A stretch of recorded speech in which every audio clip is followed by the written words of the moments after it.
incredible DC Young Fly. You're back at work, and you've got this great show, and you're in a movie with Eddie Murphy. Yes, we is. Eddie Murphy. Candy Cane Lane. I got a chance to interview Eddie via Zoom, and then I saw him a couple of weeks ago in LA at the Griot Awards. And, you know, seeing Eddie now, it's like an oracle, because everybody wants to ask Eddie advice.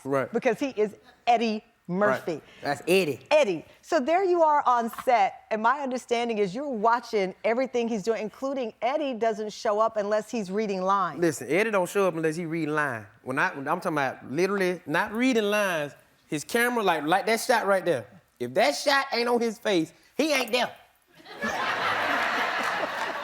He got a stunt double. I don't know if I'm supposed to say this, but his stunt double look just like... So on Candy Cane Lane, the movie... He tell his stunt double, you can't look like nobody but me for the rest of your life. So on the movie set, you're on Candy Cane Lane. So this is Eddie, but if it's a back shot of Eddie, it's not Eddie. I ain't telling you that. Because I don't want nobody to be looking at the movie. That ain't his cheeks. That ain't his cheeks. But what I am saying is, I was talking to somebody for 20 minutes and saying how I'm a fan, man. And he looked at me and said, you know I ain't Eddie Murphy, right? I said, why you ain't say that? And he was like, I love this. Well, DC, I know, okay, well, you did have at least one conversation with the real Eddie. I had to make sure. I was like, what stunt double? But I was like, you know what? It's one of the once in a lifetime opportunities. And I was like, man, I gotta talk to Eddie. And he said, I wish I would have kept an hour in my back pocket. An hour in my back pocket? An hour in his back pocket means an hour of material to go on stage. But I'm like, Eddie, you don't want to come back, man? Just 30 minutes. They just love to hear you talk. He said, I know, but you know, I left on this note. Right. I don't want to come back. But I'm like, it's Eddie. You can sit up there and read a book. We don't care. We don't care. We don't care. Just come back. He was just like, he won't. I'm thinking about it, but if that's the only thing I regret in my career, I wish I would have kept an hour in my back pocket. And from that conversation, I said, I'm going to keep an hour in my back pocket. I don't know when you'll have time because you've got the show now where you are the youngest, as I've already said, host of this game show. That takes a lot of studying because you have to know the answers. Yes, it does. You got to be quick on your feet. It takes a certain skill set. Because you've had Babyface, Tisha Campbell. Everybody's Bobby Brown. Kirk Franklin. I see you, Auntie.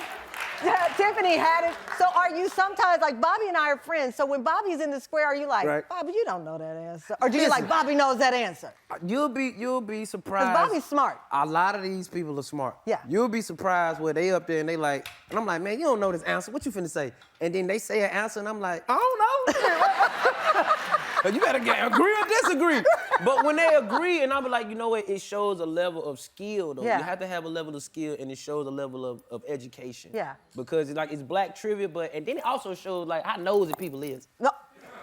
You think people are nosy? We be asking personal questions, and people really be knowing. Right? Well, they could all be I'm nosy. That's why I talk show. See, that's why you good at what you do.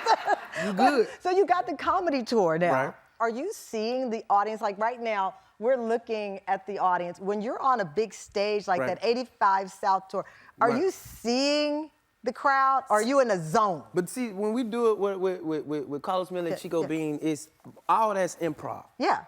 So we do a lot of crowd work, and we just really be talking. It's a podcast that we took on the road, and of course we see the crowd. That's why we tell everybody you better come in your Sunday best dress.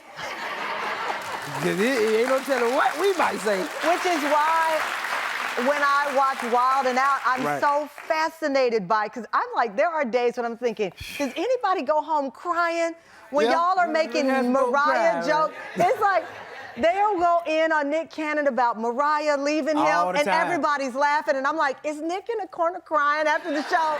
Nick really don't be caring, but when he hears somebody say Mariah, he look up, he say, it better be funny.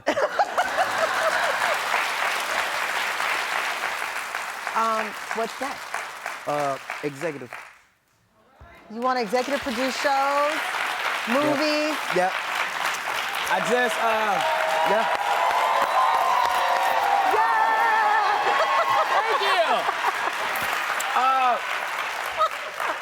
I just executive produced a movie with T.I. called Departments. You can catch that out on All Black coming soon. I just love putting stuff together. Yeah. You know, even if it helps you and I don't make no money out of it, but I'm like, I seen you prosper from it. It's like, look, man, I like that. If I could just help us be in a better environment, because it's also, the things that I'm creating is for us to sit down and watch, you know what I'm saying? It's for our entertainment. It's gonna be a message in there, and it's gonna also be entertaining at the same time, because we tired of seeing all the same stuff that other people think we like. We don't like that. Right. Too loud, too much fighting. We don't want to see it. Nobody's educating nobody, and how we learning. And we keep coming to y'all trying to produce these type of shows, and you telling us no. So you know what we gonna do?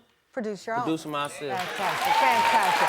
Give it up for DC Young Fly!